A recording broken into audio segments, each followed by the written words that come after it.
Hello, everybody. How are you all doing? And welcome back to the Momodora Reverie on the Moonlight 90% normal tournament. I'm Double Double. I'll be one of two commentators. Hello, yeah, I'm Leo or Leo K. It's going to be an interesting race between Linzolle and TNT here. By technicality, the closest race, in theory, the closest race Oh, you're right. Yeah, the seeding is really, tournament really because close on these it's two. it's seed number 8 versus seed number 9. Cool. Yeah, this is gonna be a close race then. I'm looking forward to it.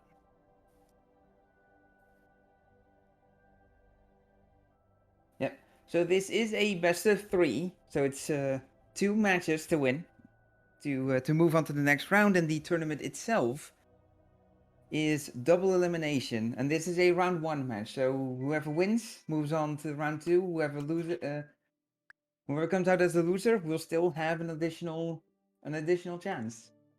Cool. Okay, I think both runners are ready, so we're looking to get ready now on getting the race started. So we should get the countdown in just a moment.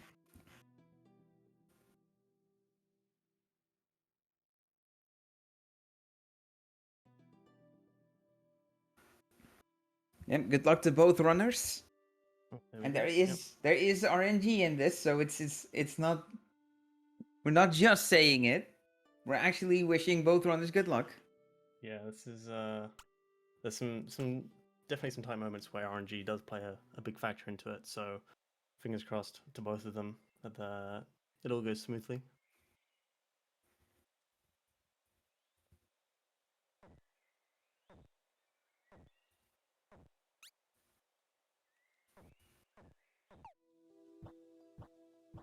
All right. So here we go. We're off. The first thing we're seeing is rolling, jumping, and both at the same time. So here at the start of the game, rolling is the fastest way to move, and by pressing the roll and jump button on the same frame, you can jump in the air while rolling. So you get the speed of the rolling while also being able to jump up to get up to the ledges. Yeah, it's a frame perfect trick, but it can be really beneficial for keeping momentum and for gaining verticality, especially through this grove where everything's kind of very tight knit and trying to get through all this. Getting that little bit extra height and keeping your speed is really, really beneficial. Yeah. So here is very minor detour to grab a chest with 20 money. Yeah, it's we're gonna need that later on. Yeah, there'll be an item that players will be picking up. Linzolle taking a fair amount of damage, as is TNT, but there's a save point coming up. Oh, nice. TNT managed to get the faster switch activation. You can get a full jump on the left-hand side. It's very, very tight, and it's kind of difficult to get. But if you get it, it saves a little bit of time, which is always good. Yeah, it's one of the places where you have to activate your mid-air jump at the apex of your ground jumps, and we call that a max height double jump. Yeah. And yeah, there's a few places in the run where it can be used to go just a little bit, to traverse the rooms just a little bit faster. Yeah. They did another detour there to get another chest. That's really beneficial to get that extra money that they need, because we're aiming for a very specific value of 80, so they can buy an item after the first boss. Both of them have got that, so they're all good to go.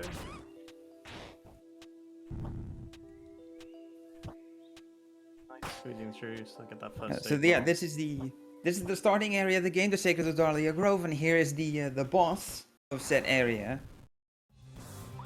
Arthropod Demon Idea. Now both Yeah, this is the first both boss. of them are opting for the quick kill here. Both, however, did not manage to get it.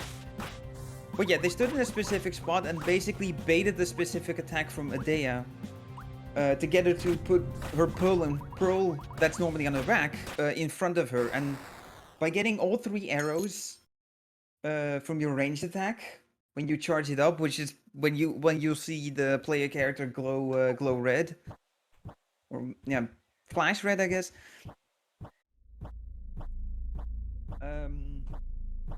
they'll be flashing red, and you shoot the 3 arrows and hit the pearl with all 3 arrows in the same frame, and it just massive amount of damage and just instantly kills the Dea. But it's a tricky one. Yeah, it's very tight. I don't think either player got it though, but TNT seemed to got a bit more, got more attacks in there, so managed to get a slight edge on here. You can see they're about a room ahead or so, and they'll be making their way to the second boss fight, which is Lubella. Or I suppose it starts off with Mocha. It's a very fast-paced game at times. Like, we're already at the second boss. Equipping the items here. The Crystal Seed is the item we purchased, or the item the runners purchased to get that the 80 money was needed for. The Crystal Seed is an item that temporarily boosts your physical damage from arrows and melee attacks by 50%. Additionally, you will have seen a small fairy up here that shoots lasers down. You also saw it on TNT's side during the Adea fight. There's a little fairy called Konami,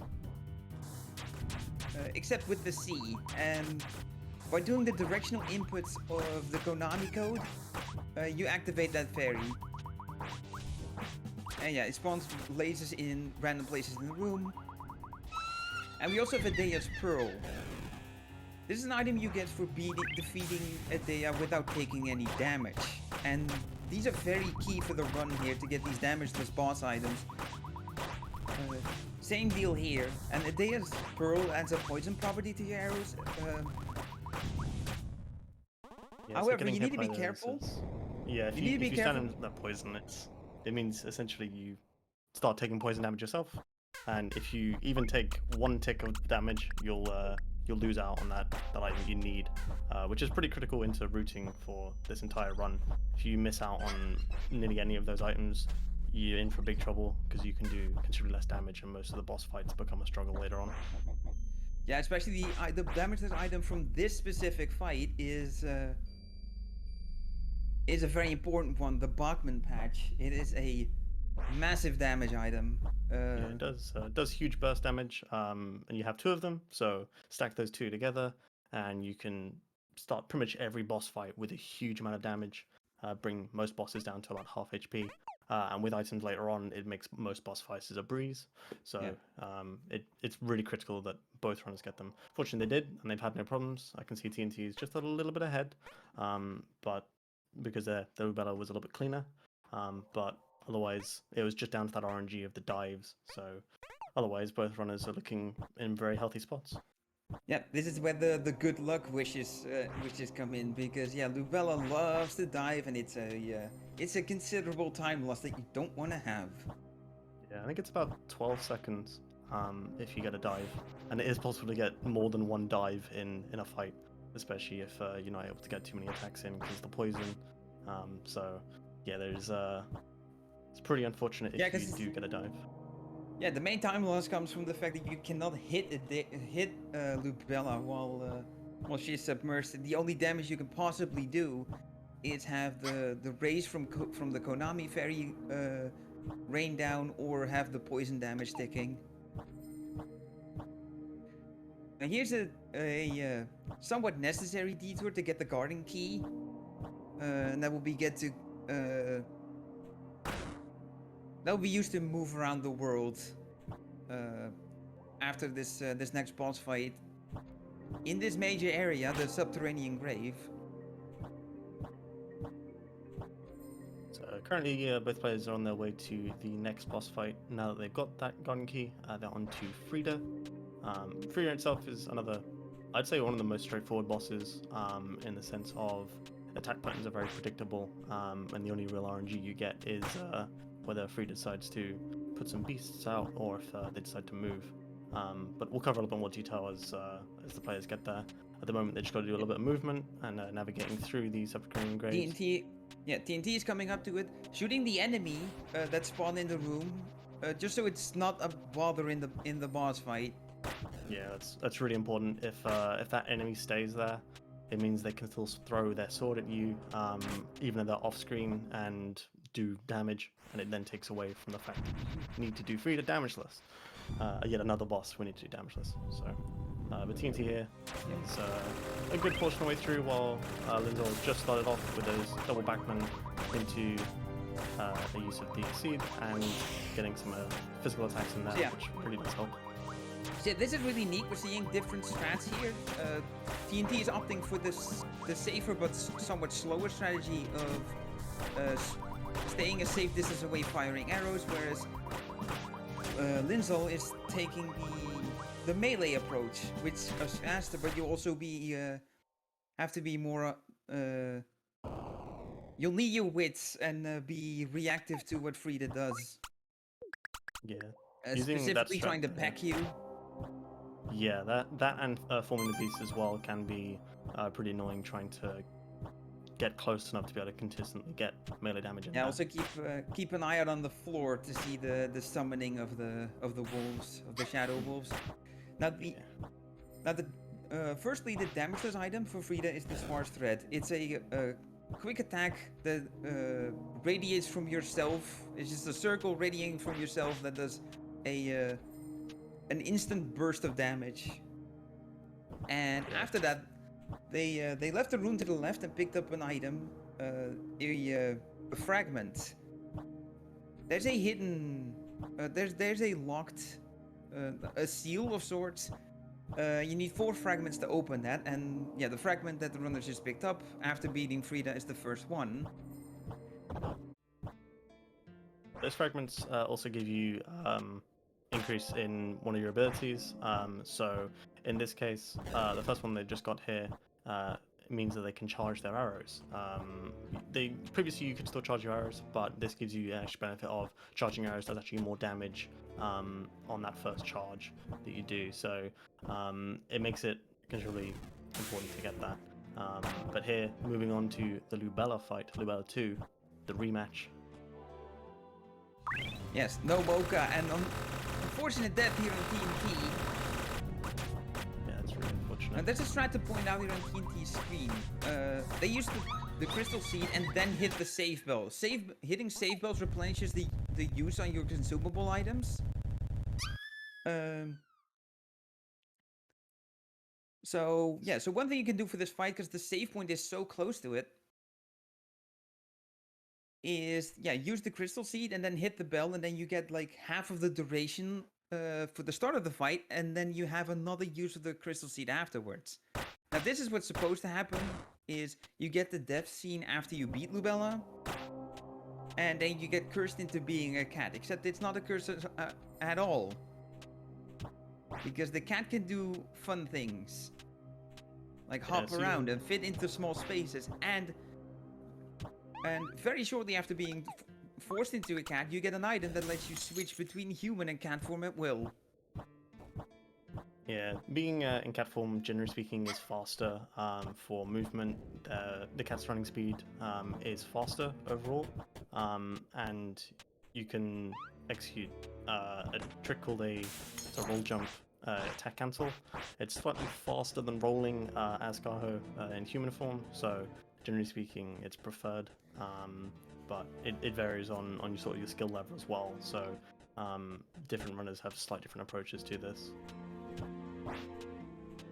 Yeah, and the reason that tag is a thing in the first place is because the specifically in cat form, the roll has a slowdown at the end, and yeah, the method to avoid the slowdown is by doing a mid-air attack to cancel that slowdown.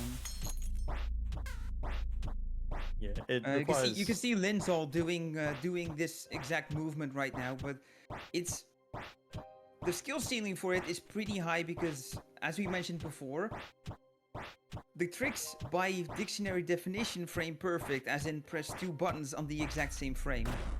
Yeah, then hitting an attack within a short period as well straight after that can be very difficult. On controller it's a lot easier because you can just sort of roll with your thumb, but doing this consistently like Linzolle is doing at the moment is seriously impressive to watch. So well played. And TNT even, you can see them going ham.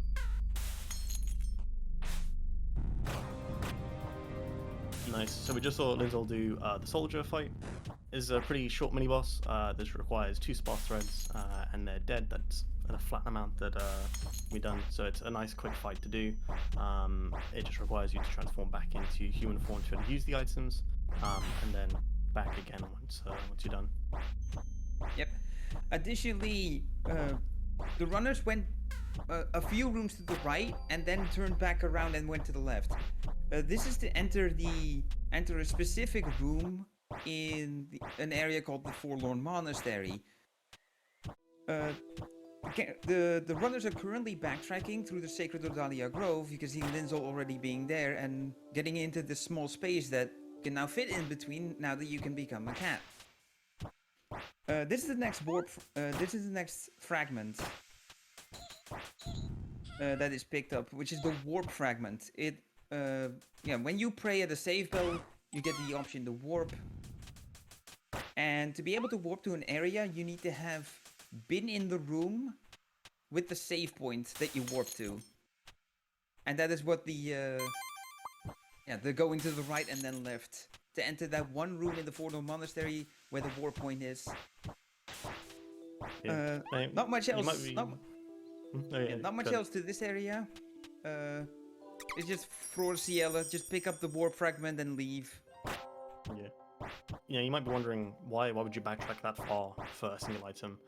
That item in itself allows you to get around the entire map. You have to do a lot of backtracking. It's a Metroidvania, so getting around freely like that is super beneficial. But additionally, on top of that, we need a set amount of fragments anyway to be able to get towards the late game, and that just adds to that tally and gives you extra benefit here. So once they've got that fragment like they both have, they're going to the Cinder Chambers and they're heading on to the next boss. Unfortunately, Linzolle gets caught there by the Mimic, but making their way to the next fight. Yep, TNT taking the safe option in this room of landing on the left side and to avoid the spikes, because in this game, spikes kill you instantly. The only way to not get killed by spikes is to be in spikes while having invincibility frames from being hit by something earlier. Yeah,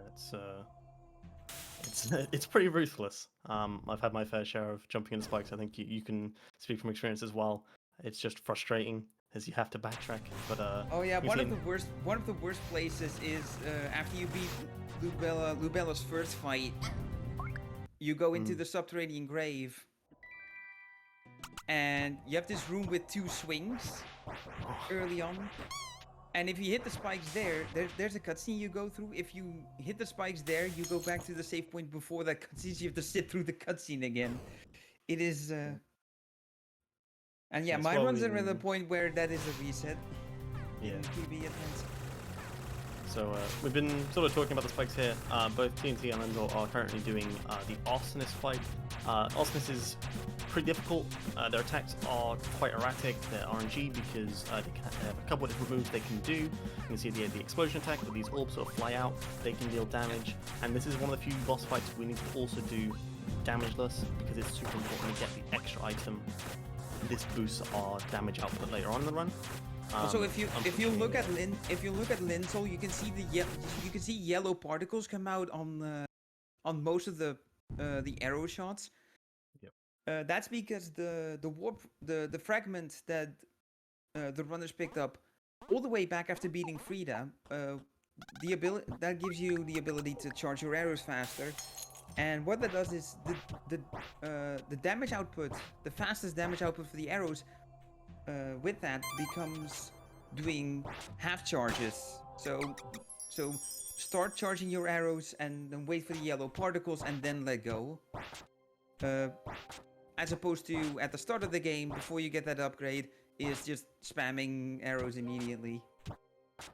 So they just picked up another fragment there. This one allows them to dash in midair, which is super useful as a cat, as it just increases your mobility, which everyone likes, but also being able to maneuver around the entire game with this extra movement is super useful. So we can see that Linzolle's currently getting the monastery key, is what's needed to get into the next boss fight, which TNT is moving on to at the moment. They've just used said key, so pretty much perfect timing there between those exactly. So here's Fennel. So this is a pretty interesting boss in the fact that you don't start by doing Bachman patches here. You fire one arrow and do 2 spark threads. This is to manipulate Fennel to do a consistent attack pattern. 1 arrow, 2 spark threads, then wait for her moves because she gets invisibility frames, and then you unleash the Bachman patches. Yeah, you can see TNT did that pretty much flawlessly. Even had a little bit of extra damage in there that was necessary, but you can see Linzolle now doing the same, using Bachman patch right off that animation and getting close to finish it off and getting that tainted missive. That tainted missive allows the player to essentially cut their health down in the benefit of giving 100% extra damage. They now do 2 times the amount of damage as normal.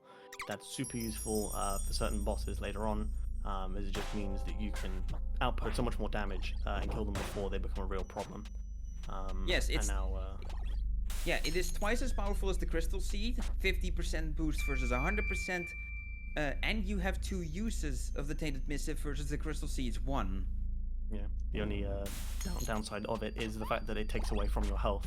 So if you don't have enough health, you won't be able to use it. Yeah. Now, quick shout out to the insane difficulty of this game. There's easy and normal, which are the exact same, with the only difference being that you have more higher starting health on easy, and then hard and insane are the same as well, with hard having less starting health than a normal, and there's also more enemies around. And then insane is the same difficulty as hard, except you get 1 HP starting health. That's it. So you might be wondering, oh, you can't use the Tainted Missive on insane because it does damage to yourself, and if you have 1 HP, you're just gonna die. Well, here's the kicker. The damage that you do to yourself, as we see Linzolle taking an unfortunate death, the damage you do to yourself is percentage. It's 25% of your max HP, which means on insane, you go into decimals. So yeah, using the Tainted Missive on insane does not kill you unless you're below 25% health, but that will not happen when you have 1 HP, because everything that hits you will kill you instead. Anyway, yeah, the area the runners are currently in is the Royal Pinacoteca, which some people may have an issue or two with pronouncing, because it's a difficult term. It's a hard word, yeah, it's a hard word. Okay, I've practiced. I can tell.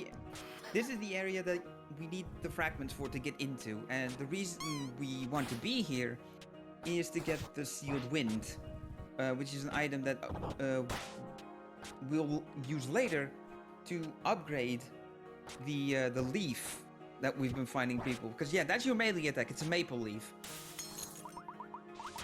Nice. Just seen TNT perfectly execute both Luca and Magnolia. That's an incredibly difficult fight to do. So fingers crossed to Linzolle for getting this. Let's hope they do. All going for a Tainted Missive here. Yeah. So yeah, this is using intended game mechanics. The fact that you don't have to have full health in boss fights, you just need to not take damage during the boss fight, which is specifically marked by the presence of a boss health bar. Oh, unfortunate. Yeah, that's really rough. Did the fight and then died the what I presume to be the poison damage. Yeah, I think so, which is really unfortunate, because unless they didn't get to the save bell afterwards, which is a good distance away, you need to have a good amount of health even if you're poisoned to get to that. This makes Lupia and Magnolia a considerable run killer, since the save point is a considerable distance away. Yeah, and to add to it, unfortunately, there is quite a bit of RNG here. Lupia can do what's called a double roll, so they'll roll twice instead of once, and that just means that you're really likely to miss most of your damage from the Bachman patch, and you're sitting there now having to do melee attacks because they are wearing armor, which makes them invulnerable to arrows. Yeah, and the heavy arrows, which is the damageless item from Lupia and Magnolia, it greatly increases your the damage of your arrows. So it's a very vital item, specifically for the strats in these bosses coming up. Indeed. So you might have just seen TNT's gone to this location. That's what Linzolle is currently doing at the moment, and then warped to the monastery and ran backtracked again to a place you briefly see. We'll see Linzolle doing it here, so you get a refresher. But essentially, they are now upgrading their Maple Leaf to allow them to get the true ending of the game. As for this category, you have to get the true ending. So Linzolle's currently doing that, backtracking from the monastery back into Car City to use that sealed wind that Double was referring to. Yeah, there's two pieces of run validation in this. One is getting the true ending, and the second is showing keyboard inputs, showing the keyboard mapping. So TNT's made their way through the later sections of the castle to head towards the final boss. But first, they have a mini boss, which here is the Angel. So yeah, the clone Angel. Yeah, the clone Angel. So they're going to use a missive, and now they're going to use two spot threads and hit them with some arrows to get a nice quick kill on that. It's two melee hits actually. Yes, sorry. Yeah, two melee hits with the clone Angel. Also, the tell for how you can know which is the real one is whichever flies lower. Yeah. Which was unintended by the developers, but it is consistent. Yeah. The developer intended hint is the flash that comes out of the clone Angel when it's about to do an attack. The real one will flash red, whereas the fake one will flash white. Alright, so TNT coming up to the Queen fight. If this goes well, then we'll know our winner for round 1. Yeah, or but, for game 1. Linzolle's not too far behind. They've only got the Angel here, the cloning Angel. Yeah, the clone Angel. So pressure's on. Way. Yeah. 3 melee hits and watch the arrows. Bang. Did you see where the health bar was when the arrows came out? And you can see the damage the arrows did just there. That's the power of the heavy arrows.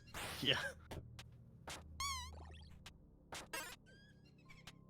Right, so now building up on the last section here using that extra missive. Yeah. Phase 3. This is the phase that you additionally unlock by having upgraded the leaf with the sealed wind.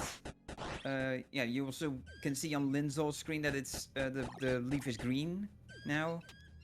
This is like also a visual thing, and that's time for TNT taking game 1 here. Nice. Linzolle's not too far behind, just in the room previous, so it was a pretty close race so far.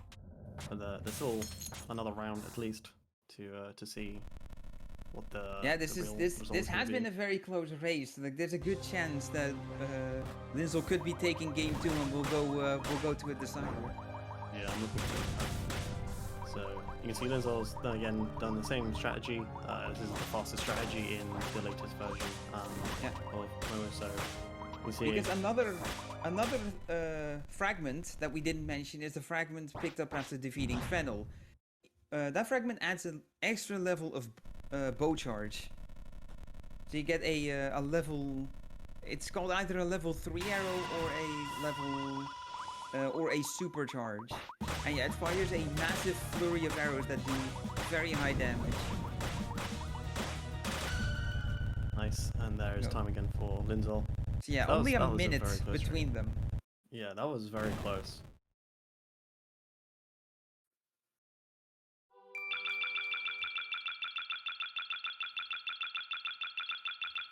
So GG to TNT there, and fingers crossed to Linzolle for getting to the next race, because I want to see a 2-1 win. I want to see it happen. We've got a good precedent for it. Yeah.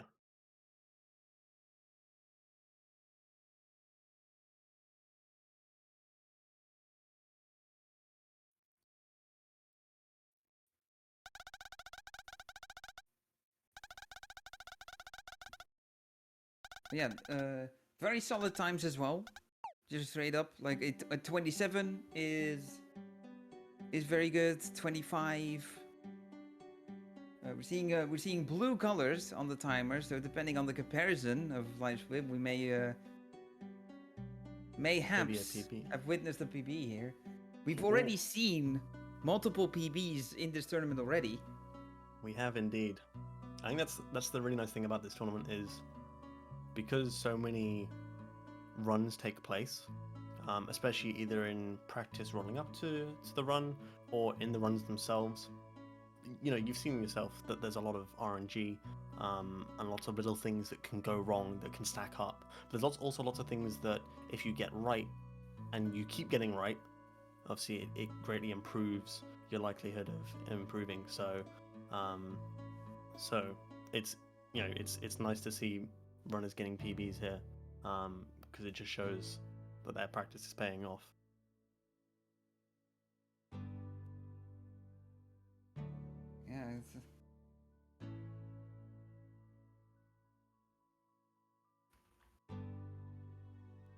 Yeah. So yeah, stick around. We'll be heading into game 2 shortly. Would highly recommend taking this moment to either stop at the bathroom or hydrate. Yes. You do stay hydrated. Yeah, the next race won't be too long at all. Also, unless it's not up to date, checking the leaderboard time. Time on the leaderboard I'm seeing here for TNT is at 26:53. So I'm confident in stating that we've seen a PB here Yeah, that's very exciting. by almost a minute. Yeah, that's a really big PB as well. That's not small at all. So that's A minute. That's super Yeah, at the level of that the players are here, a minute is a considerable amount. It really is. Even if you were to take safe strats, you can still get a very respectable time. So honestly, that's seeing it such a large improvement compared to PP is in itself quite impressive.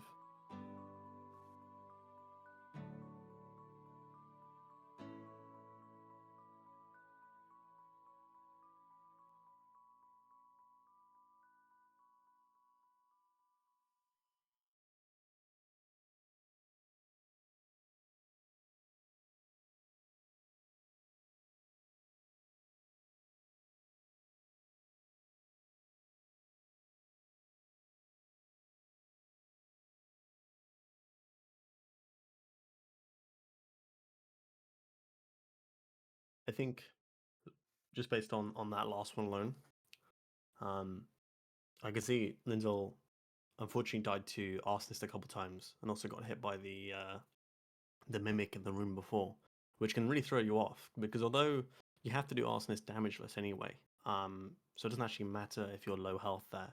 It can kind of throw you off on your pacing and sort of your mentality as you approach that boss. So fingers crossed this time in this race they can get through to Arsonist cleanly, because I think that's what sort of set them back the most in that race was just having to redo Arsonist a couple of times. They really called it back though, so I'm looking forward to seeing another close race here.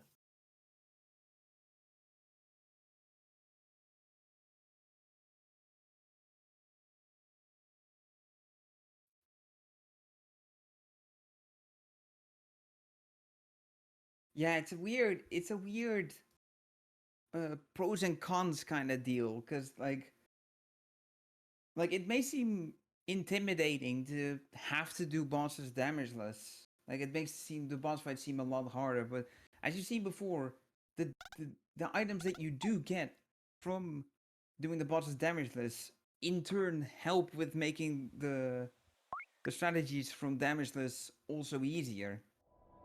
Yeah, Like it we is have kind of like it's going from pulling off the damageless to just the execution of the strat that gets you damageless.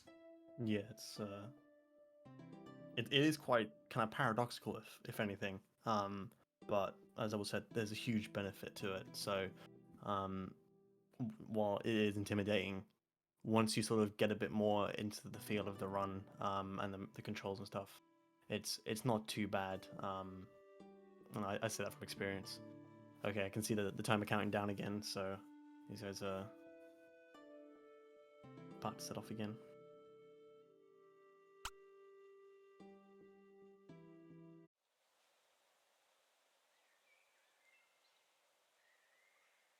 Yep, GG to the runners once again. And GL as well. Yeah, good luck to both of them, and fingers crossed for some good RNG. You can see, yeah, they're both set off once again, back to the second Ardalia Grove, where they got to move their way through, back to 0 items, so they got to maneuver their way through with nothing but a leaf and some arrows and a double jump, and some lovely roll jumps.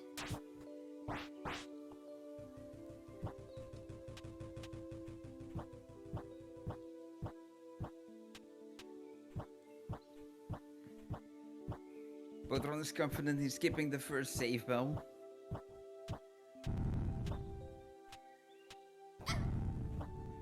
Both players opting to normally jump and then get hit by the poison bomb on purpose to damage boost over. A couple moments of freezing on TNT's end to sync up the streams here. I think so. I believe that is the case. So.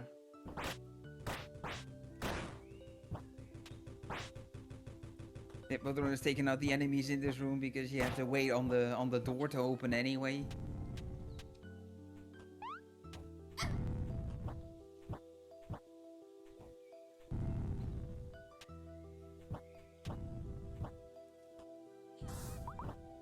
Right, quickly dipping down here to get this chest.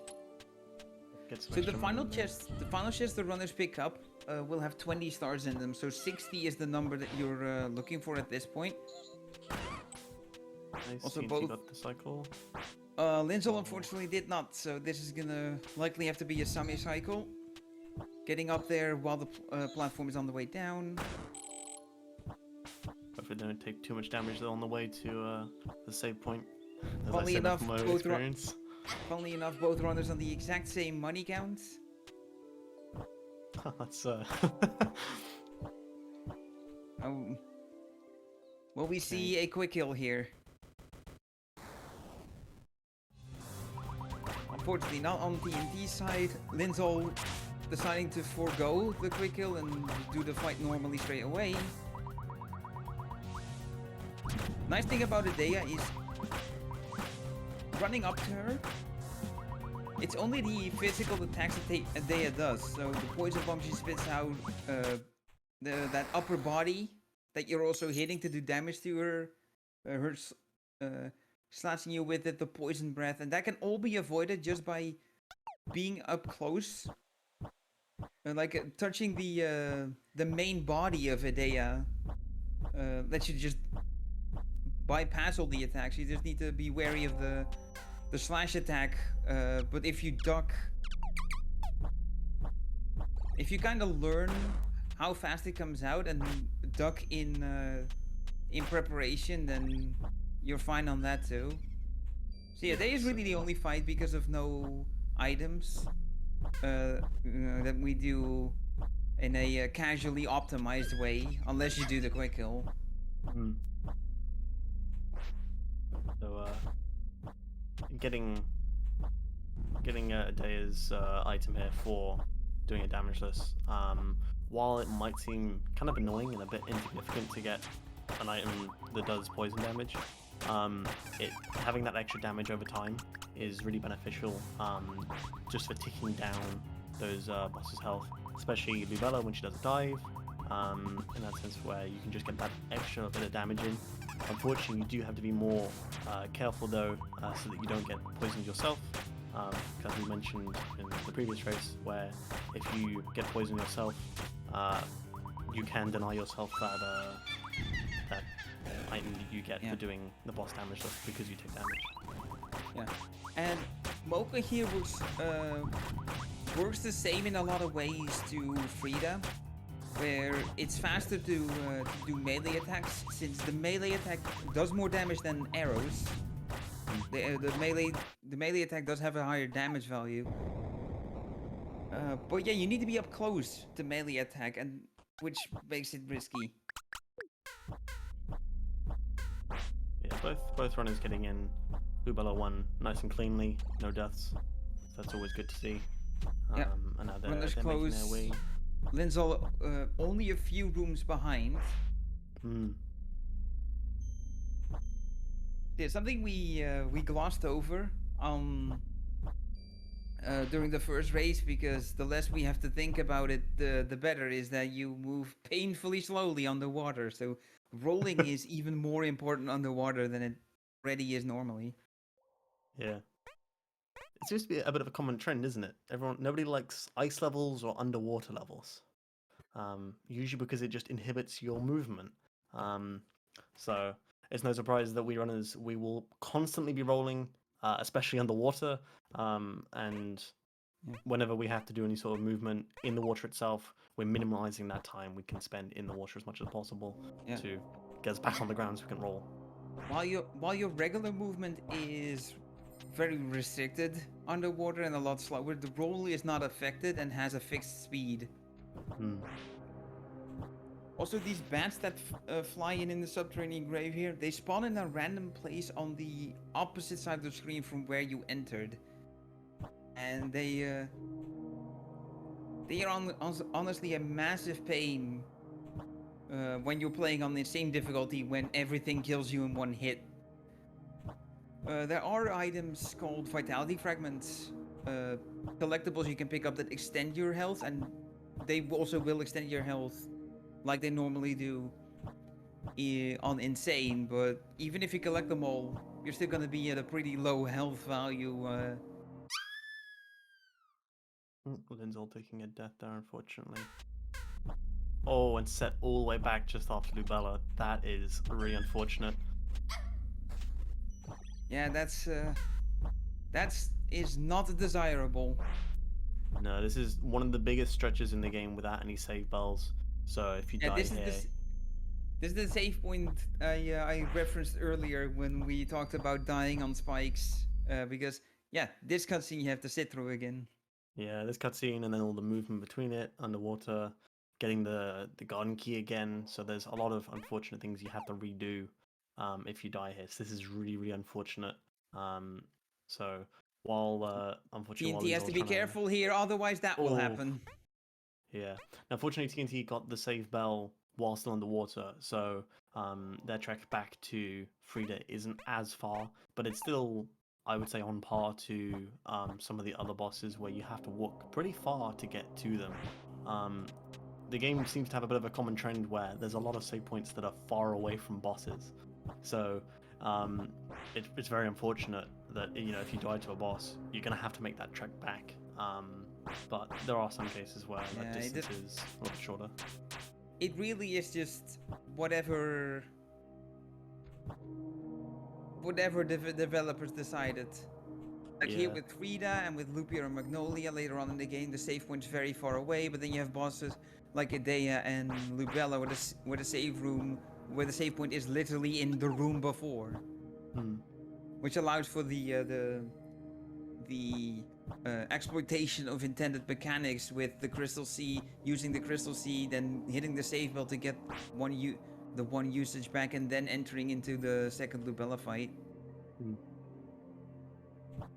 So TNT here going for the slightly safer strat of just standing a distance away and attacking. You can see when Frida is doing this sort of particles coming into them, that means they're charging for a big laser. So TNT is going to close that gap and get 4 hits in to stun that and prevent that from happening, as that is enough to insta-hit you. There's no real way of escaping that other than getting those attacks in. Yeah, that charge attack is just a massive wave across the screen that will hit you if it comes out. So that's definitely, but it's designed that way. Unfortunately, TNT now got the sparse thread and that first fragment and hitting the bell for safety, and moving on to get out of the subterranean grave. while Linzolle's moving on to the Frida fight now. So yeah, despite the big setback for Linzolle from earlier, the death on TNT side has helped close the gap a little. So it's gonna be. And yeah, this is technically time safe as well, since TNT opted for the slower but safer option of firing arrows from far away, whereas Linzolle is doing the faster but riskier strat of going melee. Yeah, with the melee, it mostly just depends on like anticipating what Frida's going to do, anticipating the wolves coming out, seeing the visual cue for the laser that you can duck under. Yeah, But if I you would say pull it off Frida- well, you can make up good time. It's estimated to save around 8 to 10 seconds. Yeah, Melee Frida saves around 8 to 10 seconds compared to ranged. Yeah, and that might not seem like a lot when you're looking at just stats, but when you actually play the game and you get a feel for how the bosses work, that 8 to 10 seconds is actually quite a lot of time where you're just sitting there spamming arrows in comparison. So it can be quite a big sort of push to improve your time if you can master it. Yeah, TNT surviving the Lubella 2 fight got very low on health, but made it to the end. Yeah, I was kind of nervous there with that poison kicking in, but I think they got enough attacks in that it wasn't too bad. Yeah, the key things about the Lubella 2 fight is getting 2 Bachman patches in, getting Konami in somewhere, the Crystal Seed exploits that we've referenced, and then also timing the use of the sparse threads. Yeah, it's pretty much for Lubella 2, you're essentially just throwing everything you've got at her to kill her. It can feel like, from my own experience and sort of when I was learning this game, it is incredibly stressful trying to balance all of those things at once. There's so much stuff going on screen as well, given that the attacks are 3 times as often as well, so it's pretty stressful trying to deal with all these things happening at once. Yeah, it's the first fight that really tests your the usage of your items, managing them, and while also keeping track of what attacks the boss is doing. Yeah, for sure. Linzolle there managed to get a really nice kill on there. That was quick. Yeah, and the phantom hit as well. So there's a very minor window of time when the screen starts to fade back, where you can get a sort of half hit in on the cage before the game progresses to show you as a cat trapped in the cage. So it means you can get an attack in there. It just means it's one less attack after the cutscene finishes, but it's very minor. It's not really that big of a deal. So we see Linzolle now making their way over to the elevator to get themselves up to the monastery. Yeah, because I think there's a good moment to talk about the differences between the human and cat. So as we said, the natural running speed of the cat is considerably faster, and general movement as a cat is faster. But there's a couple limitations to being a cat that make it so that we are switching between them. Limitations of the cat are that you cannot use your bow, you cannot use the bow and arrow, you cannot climb ladders as a cat, and you can only use the cat sphere as a cat and no other items. Yeah, it makes it it means that pretty much for every boss fight they're going to be doing it in human form because you need to use those items. But anywhere else where they're just doing movement, like in these sections here where both of them are now backtracking towards the second Odalia Clove, you can see they're both in cat form because it's considerably faster than to run that entire distance as human form. Yeah, because the initial roll speed on the cat is also faster than human roll speed. There's just this slowdown at the end, which means you have to roll jump so you can cancel the slowdown with a mid-air attack. If you roll on the ground, then you cannot do an attack to cancel the slowdown. What that, Because when you're on the hold ground, you're consciousness. locked into waiting for the animation to finish. Nice, Linzolle Right, getting warp fragment nice. over on TNT side. Yeah, and Linzolle's Meanwhile, just done Linzolle, the Night Soldier. yeah, beginning the trek back to the Sacred Odalia Grove. TNT with that new fragment he's just got is now going to go back to the monastery to head down to the Cinder Chambers. So gonna get some nice platform movement there to make sure they don't get caught out by the enemies or stand on any. Go down this ridiculously long ladder. Yeah, it's incredibly deep. I don't think I realized casually like how far this goes down, because it's considerably further than you think. You go down a good like 4 or 5 rooms, and most of those rooms are actually pretty tall as well. So you do make quite a lot of distance down, and that's what makes the use of the teleporting fragment later on really useful, because it means you don't have to track all the way back up. Yeah. Alright, so TNT back at the Arsonist fight while Linzolle gets the warp fragment. Nice, TNT managed to get a usage of the barrels, the explosive barrels down here. They do an extra chunk of damage, so that's always good. Yeah, it's similar to the poison arrows that you have to be wary of the risk of hitting yourself with it. Yeah, don't get hit by the exploding barrels. Yeah, it's very easy to take a huge chunk of damage, and that will immediately... Often it will kill you straight away, and if it doesn't, you have to reset the fight anyway. Yeah. But just like that, very clean Arsonist there. Yeah. A few things to mention about the Arsonist is that you may notice that the health bar of Arsonist doesn't start full. So, you know, there's a little story tie-in where this female companion you have by your side here called Kath. Yeah, you drop into Kath's fight with the Arsonist, so the Arsonist already has taken a bunch of damage. And yeah, on top of that, there's also some speed strats with how you end the fight. Firstly, you want to end the fight as close to the right as possible, because to the right is where you want to go, and the boss item will spawn where the Arsonist dies.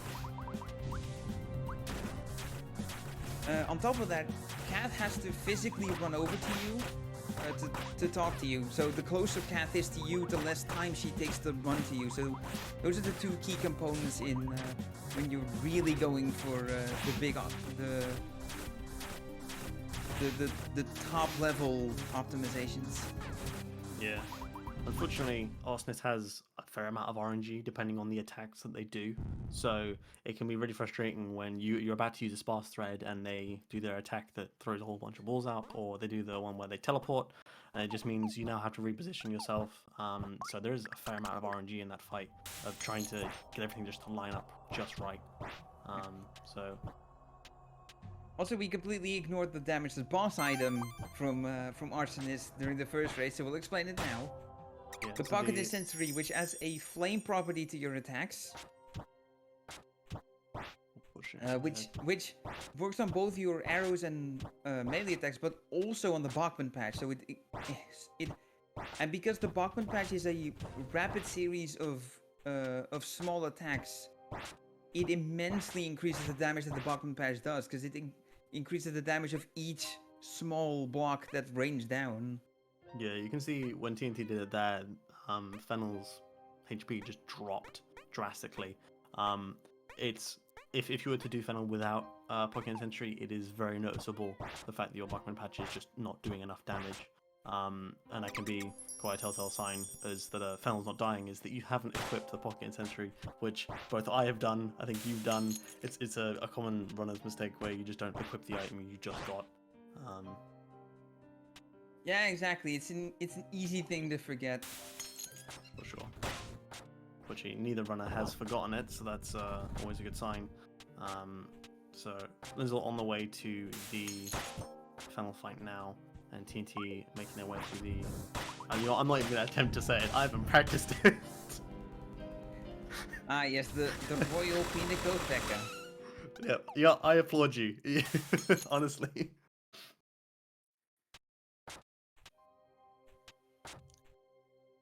Nice, they got through the first section without any hitches. When I first read it, when I played this game casually, like many years ago, I definitely read Pineco at first.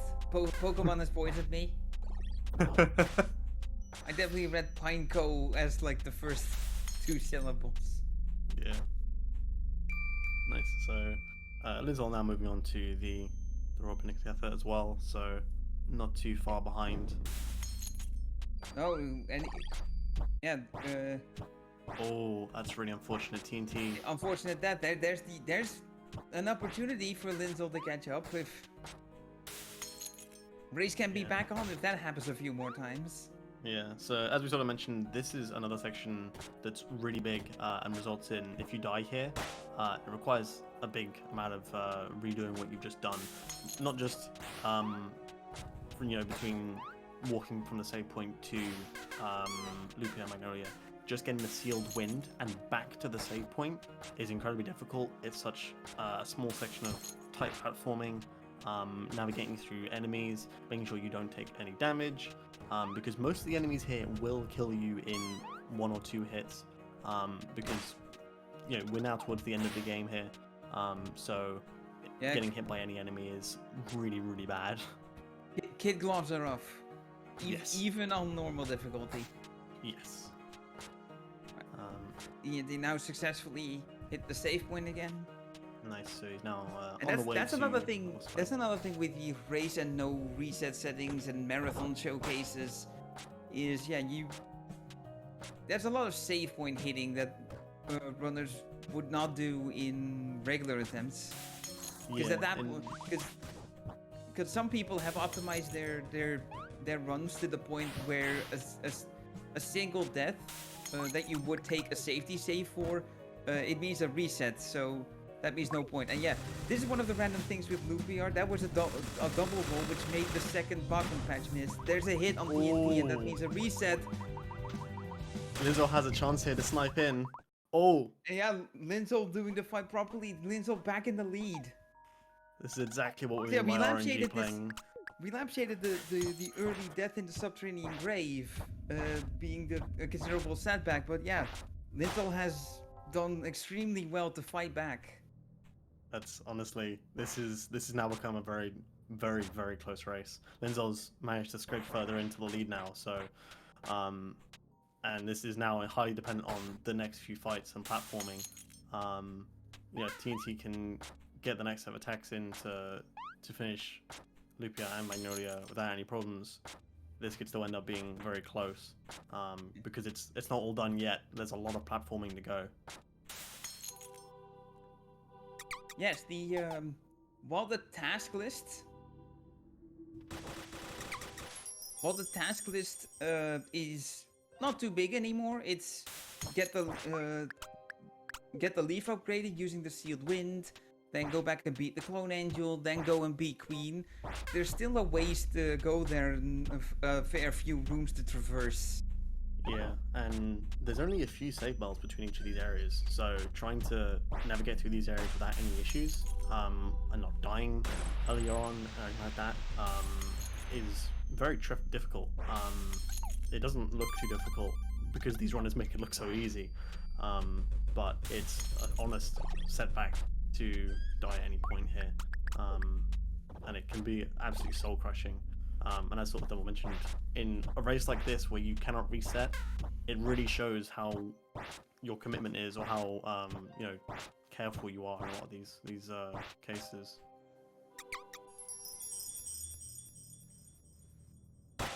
Nice. So Linzolle's now upgraded the Maple Leaf, and now on their way to the Clone Angel. Navigating through these enemies, taking a few hits, but it's not too bad. Fortunately, there's a bell before the angel itself. Yeah, one particular type of damage that is not too damaging is contact damage. Contact damage from enemies is fairly low compared to the rest of it. Linzolle on low health, but there's nothing at this point. There's nothing to kill her before, yeah, hitting that save point right there. Yeah. Now here the room of 1-block jumps coming up later. But first, Clone Angel. Yeah. See if you can spot the low one. Nice. Did you spot it before the runner did? I didn't. I think just about. Only just. But, you know, it was like framed, so but that was a really nice quick kill there. And taking some risky jumps here. Good lord. I warned you. I was cautious of the 1-block room. Yeah, I was sweating some bullets there, jumping over those skeletons. So well played, Linzolle, for getting through that without any problems at all. TNT's not too far behind. I have more than once before brainlessly dashed into that room in between the blocks because I had dashed into it from the previous room. Yeah, it's not great. But Linzolle now here, moving on to the Queen. So and TNT not too far behind. Just need to do the Clone Angel. Let's see how this plays out. Nice first phase down. Oh, TNT getting the wrong one. Oh, that's unfortunate. Okay. Like, just need a couple more hits now from TNT here to kill the Angel. Yep, Tainted Missive has worn off. Wrong one again, unfortunately. Yeah, at some point the Clone Angel was found with 3 copies of herself instead of the normal 2. Linzolle meanwhile being on the final phase, and that's the end. Nice. Ladies and gentle people, we're going to game 3. I think this is the first round of this tournament so far that's gone to round 3. I think every other one has been a 2-0. So, if not mistaken, we've seen 5 races having taken place. So this is race number 6, and yeah, this is the first time we'll be seeing a game 3. I think he's really not far behind. That was just really unfortunate with the deaths at Lupia and Magnolia. Yeah, again, less than 2 minutes between the runners if this if TNT pulls off the strap well. Let's watch diligently.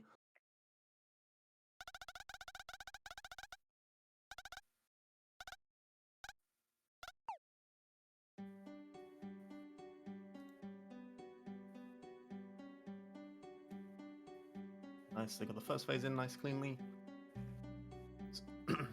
Something we didn't really mention is that you have to do Queen damageless because you need to use those missive twice rather, and taking even 1 hit from Queen in most cases unfortunately drops your health down below 25%, so it just means you can't use the extra missive you need for this final phase here, where it really helps to have that extra damage pouring in, both with the Bachman and with the attacks and the arrows. And that's time for TNT. Yeah. Again, 2 very solid times, 26:30 and 28:06. Really, that's like what I wouldn't give to have this level of consistency. Honestly, likewise.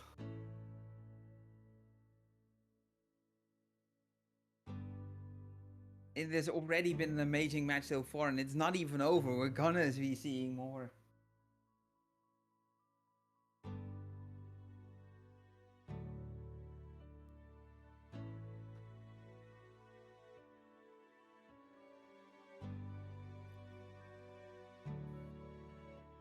So here's another moment for you to refresh yourself and really prepare to strap yourselves in for what is looking to be an equally exciting game 3 as the 2 games we've seen up to this point. For sure, this is really going to be down to the wire now between these 2. They both played really well. They both had some setbacks, and they both managed to claw back through them. So this is going to be a very tight game in this final one to settle around.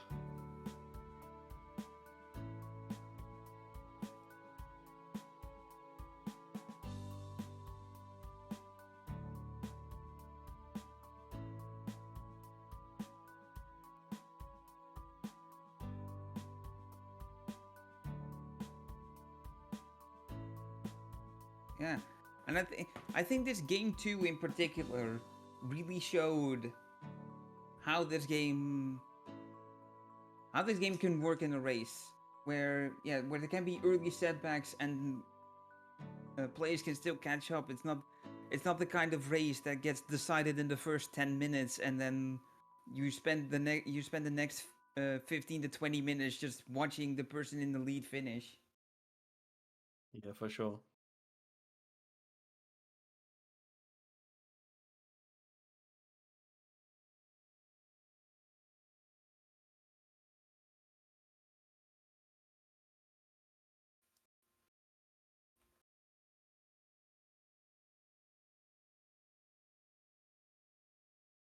I think the runners are just getting ready here for the next and final race of this round.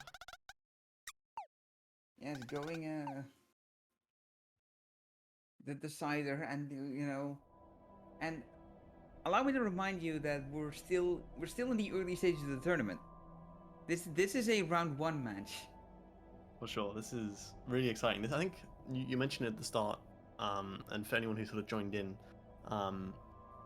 from earlier on, who hasn't seen the first first sections of this round, these two players are the two closest in seeding, both 8 and 9 out of 16 players. So these two have the closest matchup, and it's really showing in their round here. Like honestly, we knew it was going to be close, but this is really exciting.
All right, we're very close to getting game 3 underway here, This is really exciting. and I am here for it. I should have got some popcorn during while they were setting up again. This is Yeah, this is what you call. You could have. We knew this was gonna be close. Yeah, this is what we call epic Momo gaming right here. And you're watching it live, or if you're watching the VOD, then it is so incredibly epic. indeed.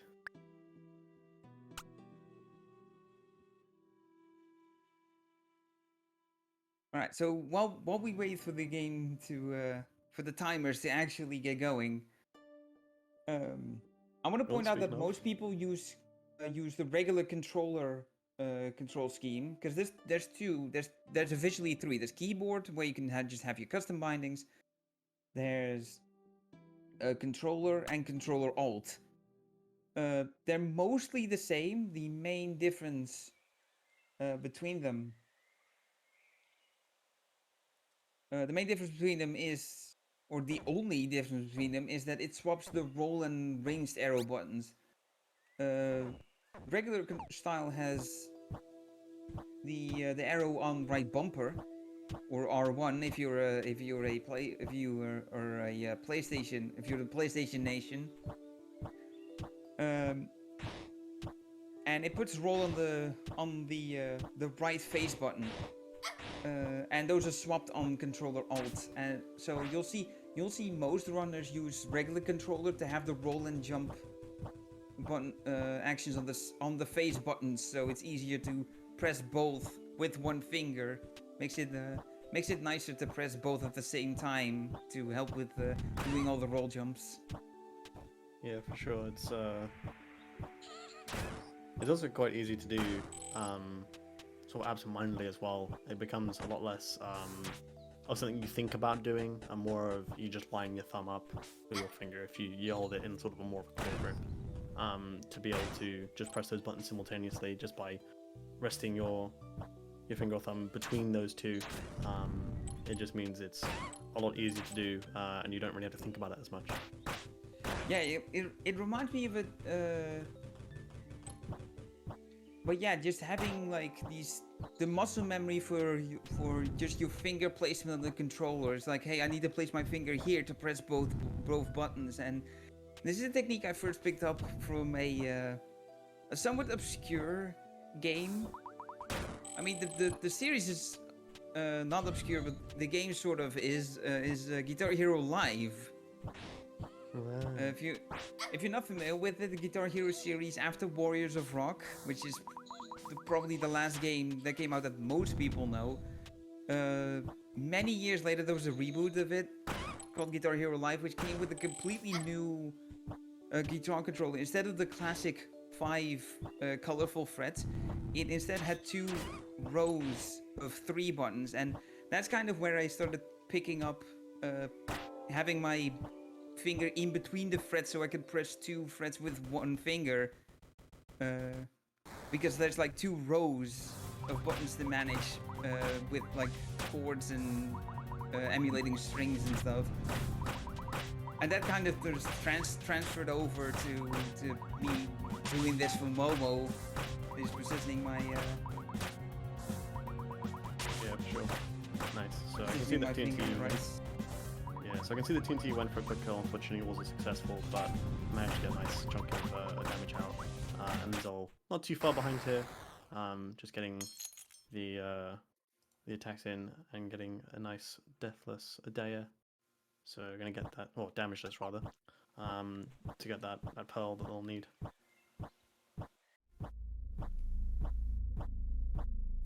Yeah.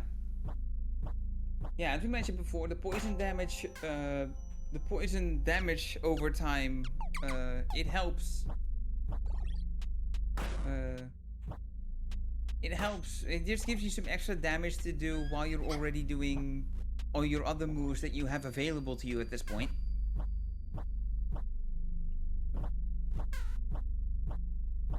And yeah, you keep using Adea's Pearl until you get the heavy arrows, and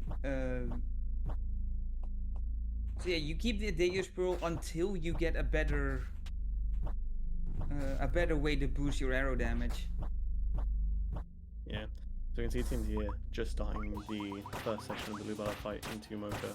You have to be really careful here with the explosions, because that has such a wide radius. Even I've got caught up by that. So yeah, that is having to reset.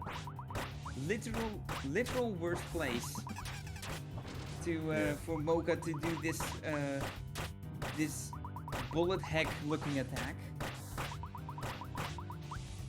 Right in the middle of the stage where it will reach everywhere.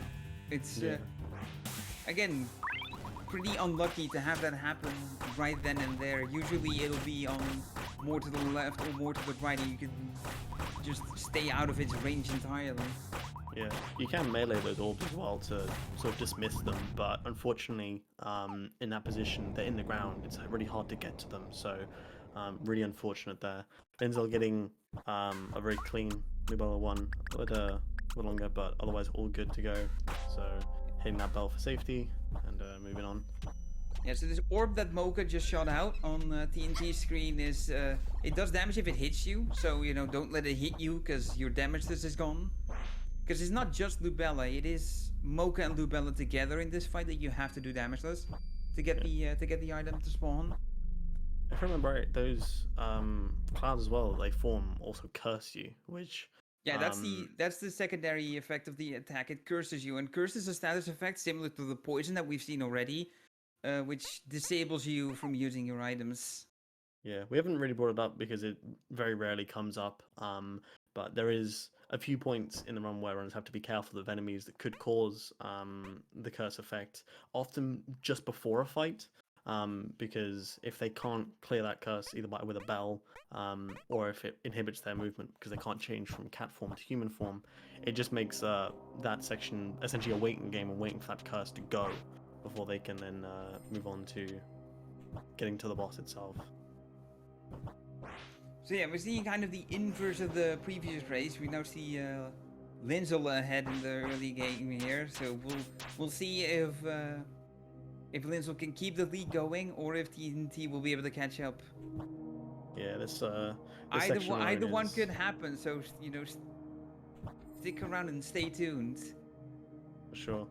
We literally do not know what will happen because literally everything can happen. Yeah, for sure.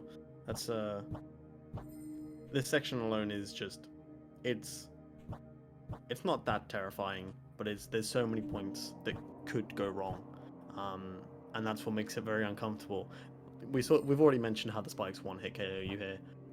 That sets you back pretty far, and while you're in the water and you've got reduced movement, it's just difficult to get away from them, especially if they're on the ceiling.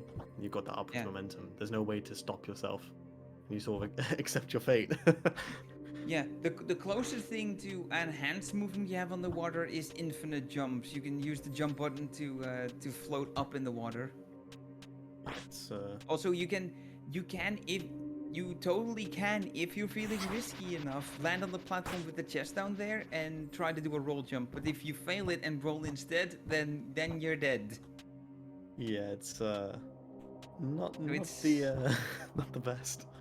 Yeah, there have been runners that have done it in these races, which is you gotta applaud the bravery.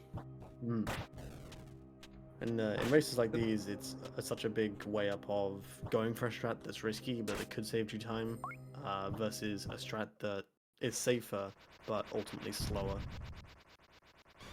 Yeah, and you also have no idea of how you compare to your opponent in these races. The runners aren't conversing with each other. They don't see each other's screens.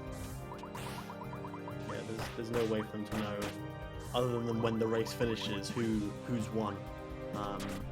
It really is kind of a very tense moment where, if you get set back, you know that you're now set back, but you don't know if your opponent's also made a mistake and now pouring back as much time as they can. So from start to finish in races like these, it is really intense where you just don't know who's going to win from when you're actually racing yourself. So you're very privileged to be able to see exactly what's happening between these two runners, and what goes wrong. So Linzolle getting a very clean Frida melee strat fight there, and getting the sparse thread. TNT also does seem to be catching up because TNT now starting the Frida fight.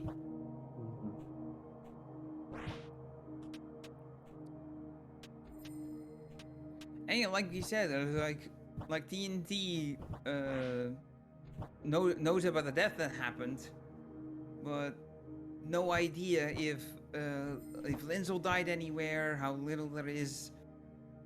Unfortunately, taking a hit on Frida here, and you've seen the sparse thread in action. We do actually need it. Yeah, that's super critical to all of the bosses later on.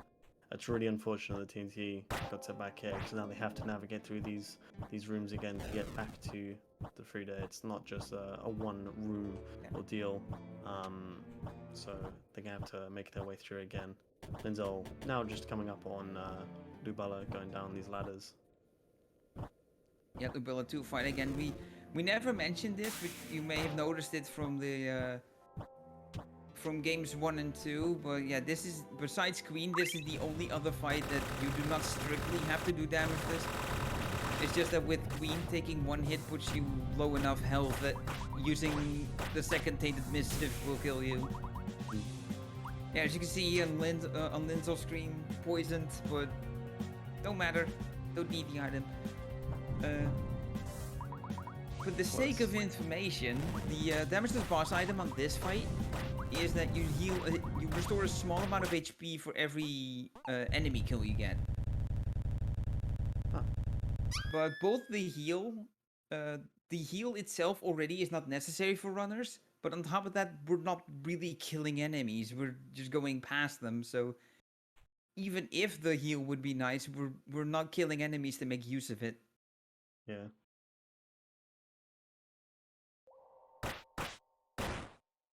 Alright, so TNT and Linzolle essentially finishing the relevant boss fights around the same sort of time, where they both gain control of their characters around the same sort of time. So they're about a boss fight apart.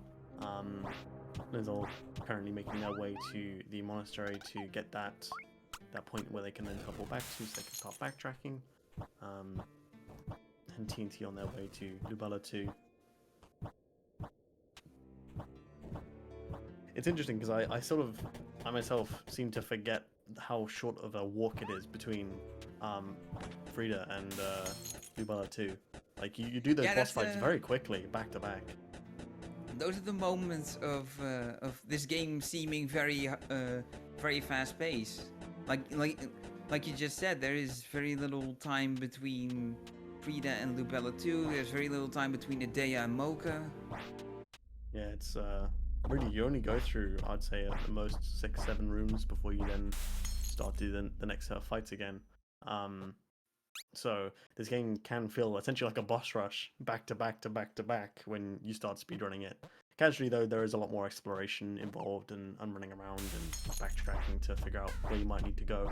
But given we're speedrunning, we know exactly where we need to go, and there's dedicated spots that we'll use, obviously where we do need to backtrack, and it's all sort of planned out.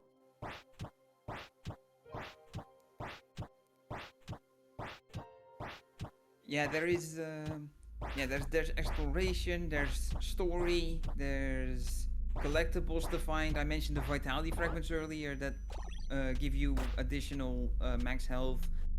And on top of that, the other main collectible is ivory bugs. Unfortunate death there on TNT's side. Yeah, it's very unfortunate. TNT is getting set back quite a few times here now with some deaths. This is really unfortunate, giving Linzolle more lead to keep progressing. But there's so much space in the late game that even now with this, I think TNT could get back to it, even if. Yeah, we're roughly only halfway in this run.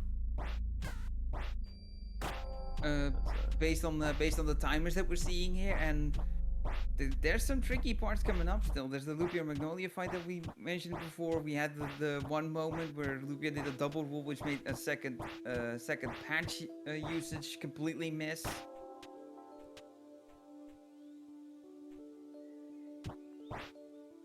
So Linzolle's got a considerable advantage, but this match has not been decided just yet. It's Linzolle making their way through the grove here.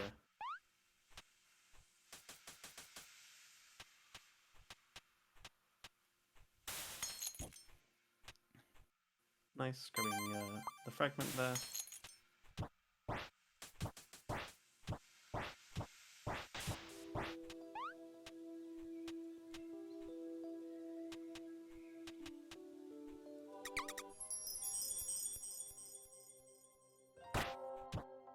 So Linzolle's now down to these cinder chambers.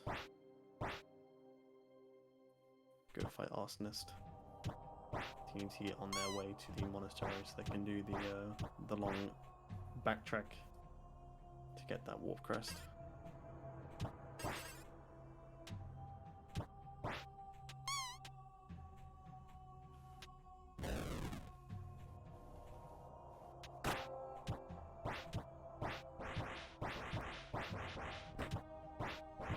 seconds of mine to get past the mimic there without any problems.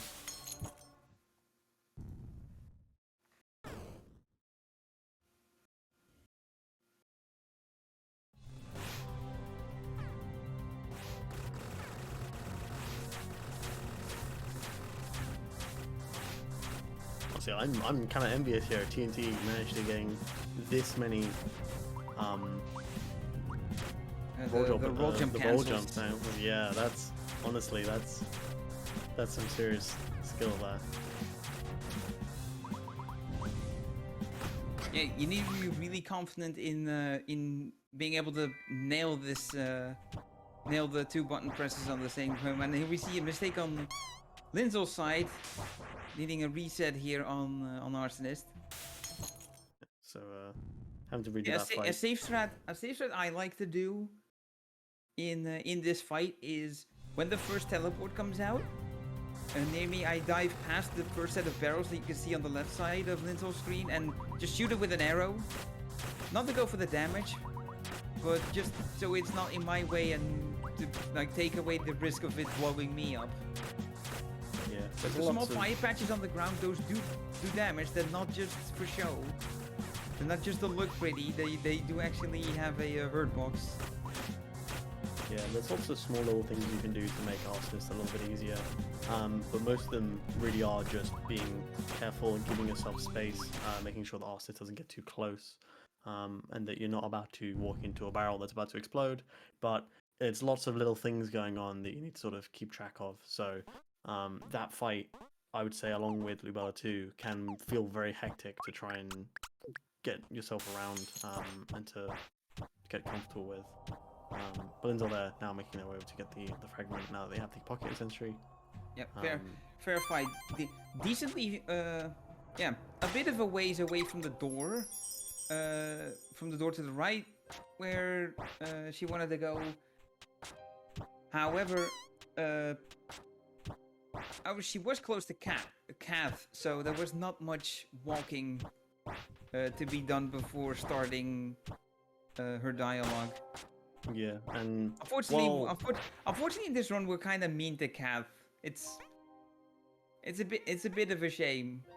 Yeah. Like after you do the first Lubella fight, you kind of go in the water and ignore her.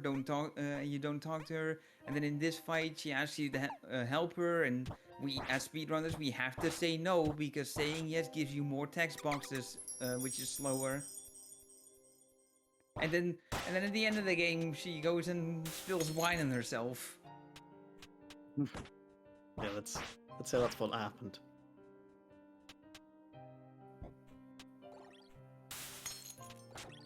So, Linzolle here moving up to now deal with Fennel.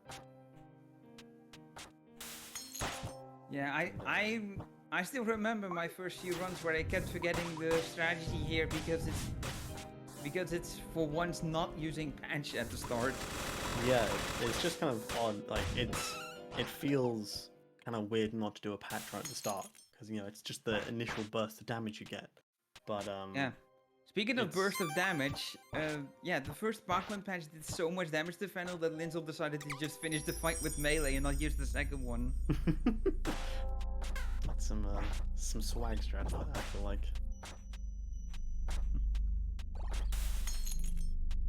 Perhaps a little bit of flexing, you could say. Yeah, so TNT's now just done the Arsonist fight. Now got the pocket incendiary and the crest fragment that allows them to dash in midair. So yeah, what we've seen so far is TNT being more or less exactly one boss behind. So roughly. As long as that lead. As long as Linzolle stays safe, this is alright. Once something goes south, TNT could be smelling a chance to come back here. For sure, especially with this whole section here that Linzolle's currently weaving through. We've mentioned it in the last 2 races. I'll mention it again. This section just has so many points you can go wrong. So, really, if you can get through here damageless and deathless, that's seriously impressive. But it's often you'll take some damage and you have to really then be careful that you don't get hit again. Yeah, you've seen the damage that the runners have taken and the damage that Linzolle is taking. In fact, landing on the second platform just to compose herself.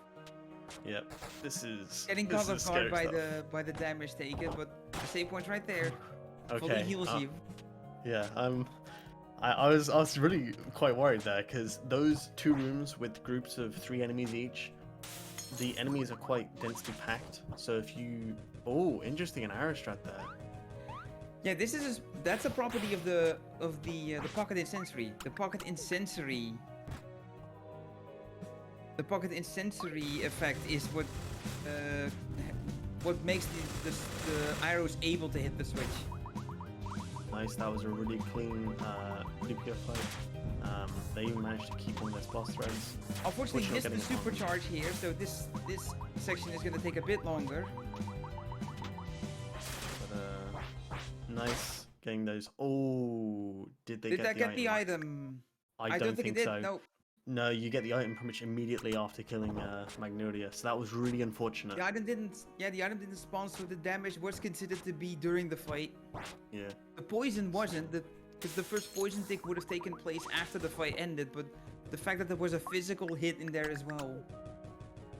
So this gives TNT a little bit more space to try and catch up, but even then, time will tell whether this will be enough, as TNT's only currently just getting the sealed win. Sealed win. Time's running out. Now, something about the movement I also want to point out. Something minor, like just a minor thing you can keep doing that will stack up is doing 1 air dash before transforming it back into a cat. To combine the transformation time with the cooldown of the air dash coming back. Yeah, which is small things which is where the roll jump cancels also come into play. The roll jump cancel is to just do fast movement in between air dashes. The little circles that you see emanating from the players after they dash. You see a circle when they dash, as you'll see here on TNT's screen, right there. And then when the second circle comes, that's when the ability is recharged. Yeah. There's lots and lots of small little things you can do in terms of... I've definitely fallen into spikes because I pressed the dash button a few frames before the ability came back. And yes, I think that's one thing that I wanted to briefly cover is, interesting enough, this game does have a very, very small buffer, and it can mean that inputs can very easily get eaten as you're working your way through. So trying to get these roll jump cancels down as cleanly as both players have been doing is incredibly difficult because those actions are so frame specific. So getting them down as well as they have been is really impressive. Yeah. Unfortunately for TNT, took a hit on Lupiar. This is Lupiar doing Lupiar things. Indeed. And this just gives Linzolle more space. So it's not quite over yet. There is still quite a bit of movement between where Linzolle is now, teleporting back to the inner castle and getting all the way to Queen. So it's still a few setbacks that they can go through. So TNT does have some space, but it is going to be incredibly tight. It'll be, I want to say, a miracle if it happens.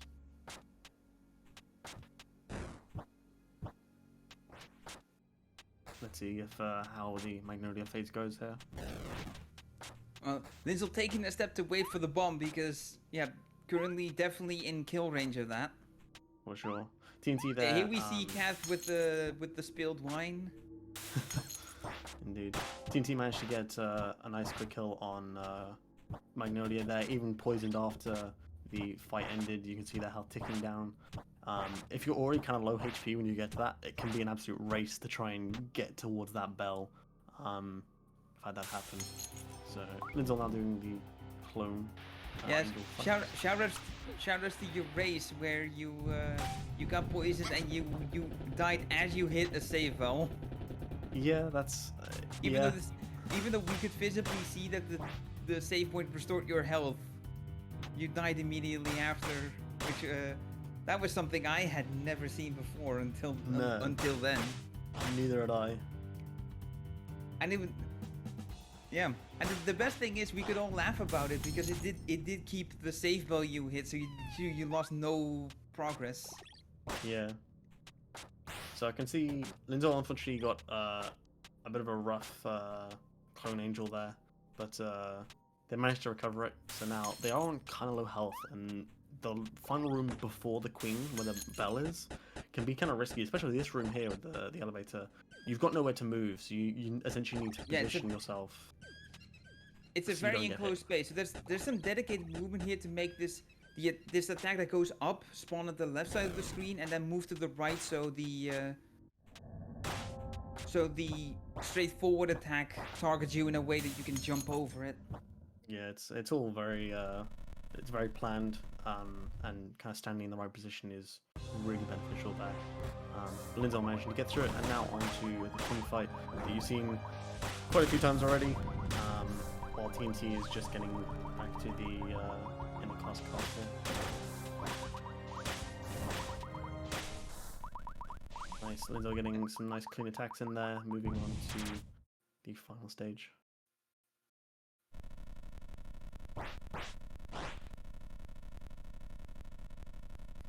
Yep. This is the moment. Yeah, if all goes well, the moment to steal the victory in this first round match. Linzolle going for a nice healthy amount of attacks, and that's time. 27 flat. Impressive. TNT is not too far behind. I could say they definitely got a Clone Angel fight coming up here with the red colored moon in the background. Indeed.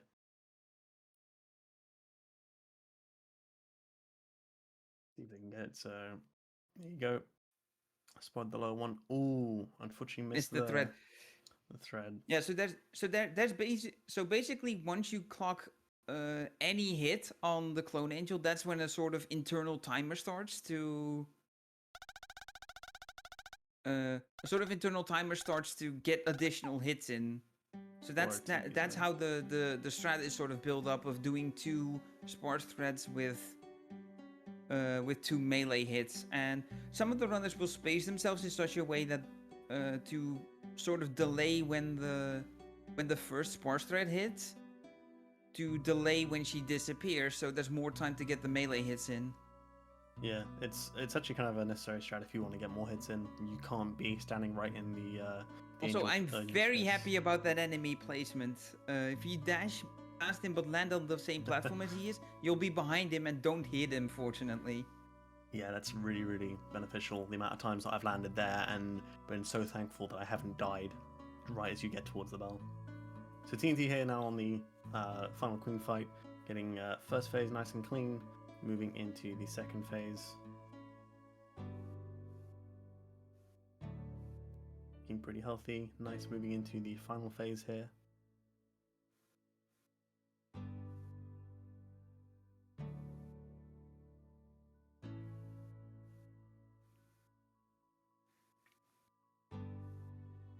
So popping the tainted missive, getting 2 button patches in here, because the timer here means that as long as you're standing in the right place, you can get those button patches in and get a nice burst amount of damage. And there it is. And that's time.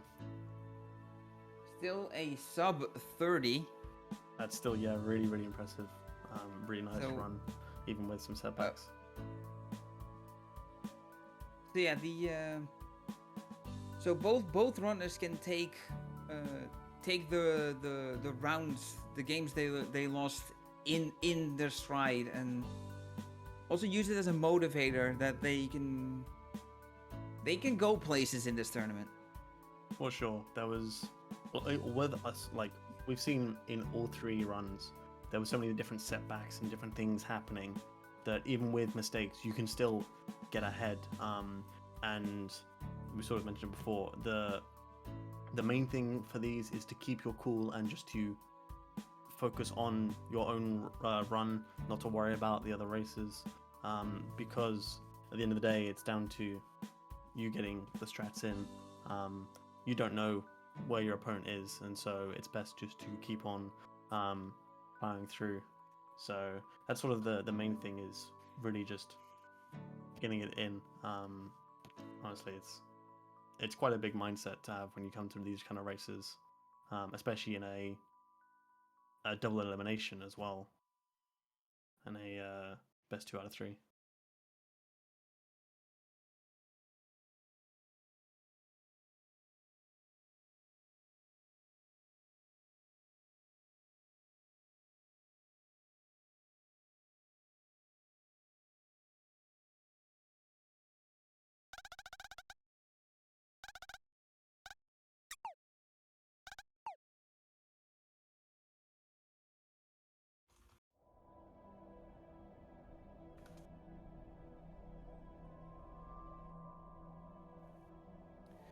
So yeah, we're gonna look and see if we can get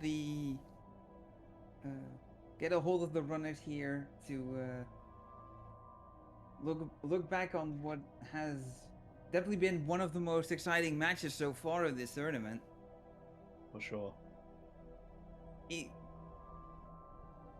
Already from the fact that this went to a game 3, but also just all 3 games that we've had have had the runners in close proximity to one another.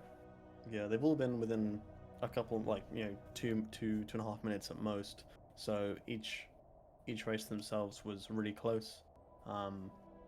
So honestly, GG to both runners. We'll be able to thank them and GG them once they've hopped in. Yep. While we're waiting on that, we want to thank you for watching, being here to have witnessed this match. I'm also just gonna pull up the brackets and see how they're gonna look. So that'll play. Yeah. So Linzolle will be advancing, while TNT will move on to the lower bracket, or as I like to call it, Last Chance Saloon. It's good. I like the bracket name. That's good. Yeah, that'd be. Seb K, another runner and one of the participants in this tournament, also had a good name for it, but I keep forgetting what it is. No, I just remember. He called it the Bracket of Alternate Success, which is also an amazing name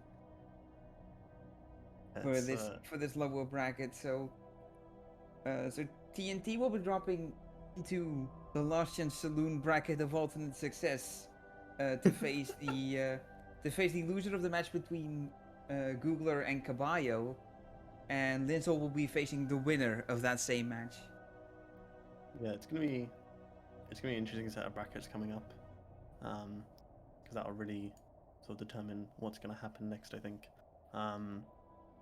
both in the winning bracket, as we mentioned before, this is the closest seeding between 2 players in the entire tournament. So I think we couldn't have got it any closer than this, even if we wanted to.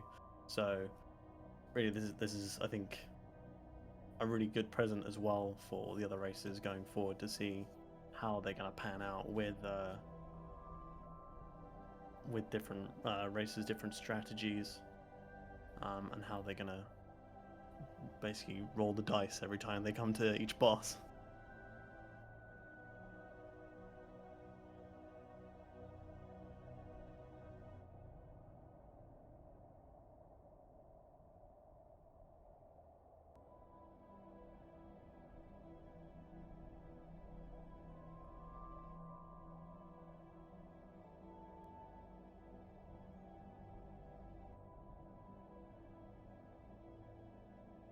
Yeah, still waiting on the runners to get in. We've got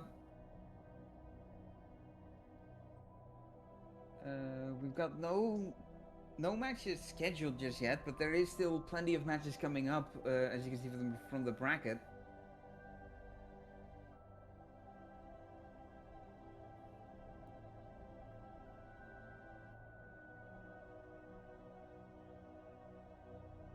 So stick around and stay tuned.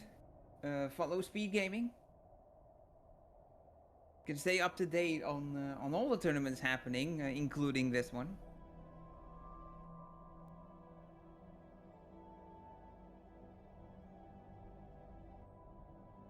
And I'm both Leo and myself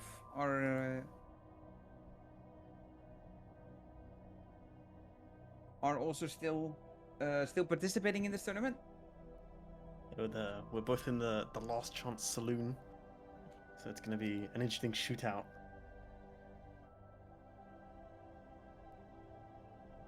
Yeah. We don't know our opponents yet, but we shall see. We shall find out in due time. Of course, it's going to be. There's quite a few interesting lineups as well coming up that I'm kind of excited to see as well. So it's going to be really good. I think we've already had one of the round 2 matches between Dreamfox and Dorothy. That happened very recently. That was also, I think, a pretty interesting run. To what happened, the seeding was also quite close for those two. So there's already been some pretty good matches so far. That's kind of fleshing out the bracket for round 2 to be some pretty interesting lineups.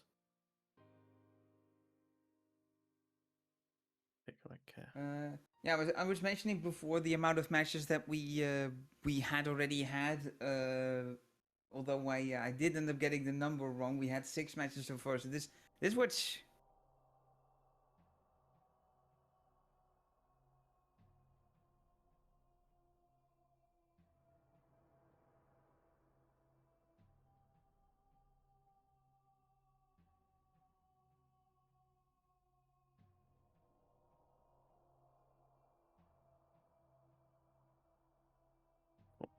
I think. Yeah, see that the runners are here, so we'll. Lovely. Yeah, so we can see them. Let's get them in. Let's get them in here. Howdy. Yes, hello. How are you feeling? I'm doing all right.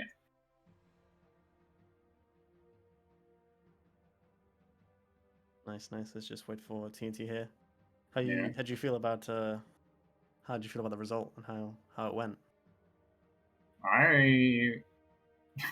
Hello. Hello. Welcome. So I suppose we can go in turn for each of you. How do you both feel about each of your races and sort of how your runs went? Honestly, I was not expecting to make it to game 3.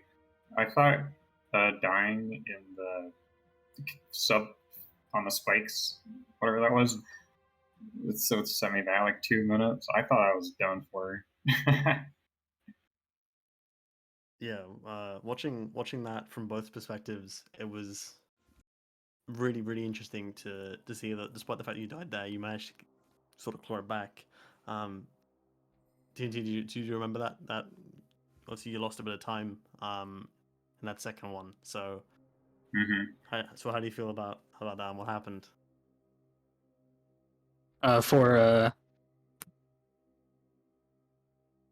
Wait, sorry. That's okay. For the second run, where I think it was you got to Lupia Magnolia, I think, and you lost quite a bit of time there as well. Oh yeah, I took a death there.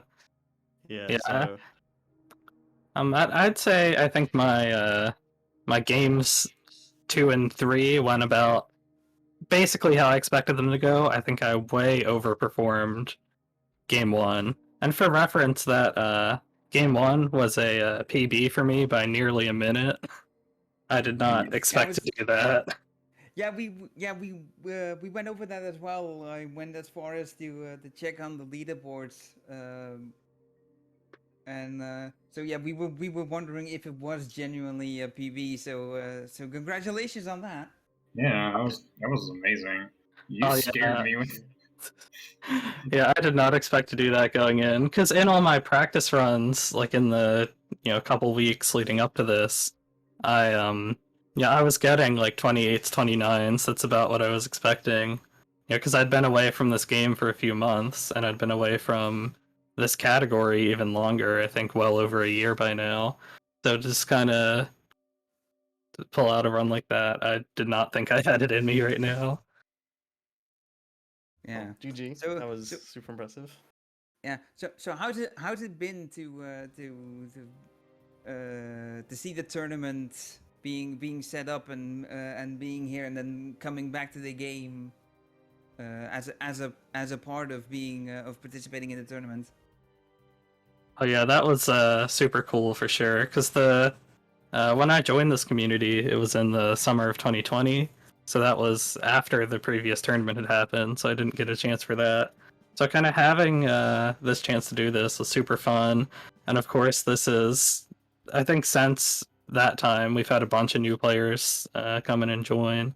So this has been a great opportunity for everyone, and honestly, this has kind of gotten me motivated at least to kind of come start back up and grind in this game a little bit. Uh, yeah, indeed, new players, myself and Leo notwithstanding. And yeah, congrats on the job well done. Honestly, across all 3 games, both of you had really solid times, and it's been a joy to watch from start to finish. To see the matches go back and forth, and to see this go to a game 3. Yeah. We were hopeful that it would happen, and we're glad to have seen a match be so close. Yeah, I mean it was a little stressful to have it that close, honestly. I was getting some pretty bad nerves there.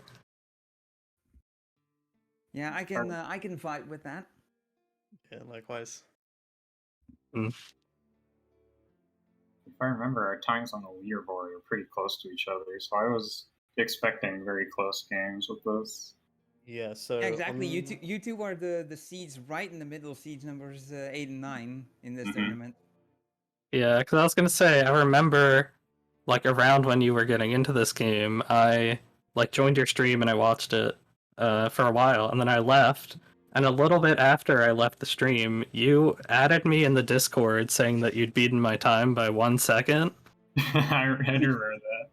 Yeah, so Nice, but nice. yeah, absolutely good game. That Yeah, it's a was little bit of rivalry. that wasn't the first time I got into playing the game. That was around the first time I started doing the no major skips category. I had run normal any percent a few times about a year before that, Okay. so I had a little bit of experience. All right.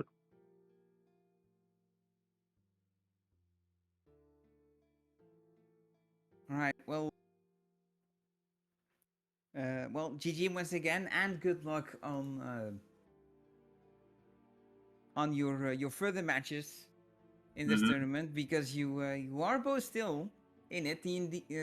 Linzolle obviously advancing as the winner, but TNT you will get a second chance in the last chance saloon bracket, or bracket of alternate success, as we've come to call this. Well, obviously, I hope I can come back, or I guess remain in, as it were. I have certainly alternatively succeeded. I mean, you picked up 1 win here, so what's to stop you from picking up more? Yeah, exactly. And you got a PB, so You got a PB, you got a taste of victory, so Yeah. and something's telling me that taste is something you want more of. Oh yeah, it was a pretty nice taste, I'll say that much. All right, before we sign off here, do either of you have any final thoughts to share? No, I'm looking forward to playing again. Yeah, I mean, I'd say the same, and also just like, wow, it's good to remember how fun this game is. And also, anyone who's watching, try Major Skips. No one plays it. I want more people to play it. It's fun. Maybe one day. All right, that'll be it for us. Thank you all very much for watching. Stick around to see the other matches happening, potentially featuring these two runners. You can also follow them on their respective Twitch channels. You can follow myself and Leo as well, both on Twitch and in the tournament. There's plenty more epic Momo gaming to come. We'll be signing off here. Thank you and good night.